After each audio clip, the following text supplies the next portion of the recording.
Hello everyone, today I'll be showing you how to put this sports sticker on your car. Mine is dot charger, so I want to put it on my charger. I bought it online just for like $5, and this is sticker, this is the middle part, and this is a sticker which I have to put it in between this and the car. So I will just show you around where I want to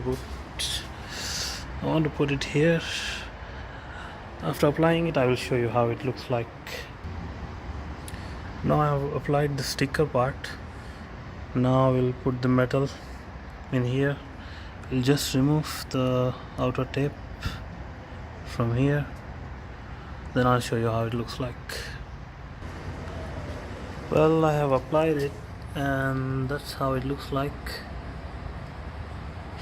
A little bit outer side, but I guess that's the difference between an expert and a novice. And that's how it looks. Thank you.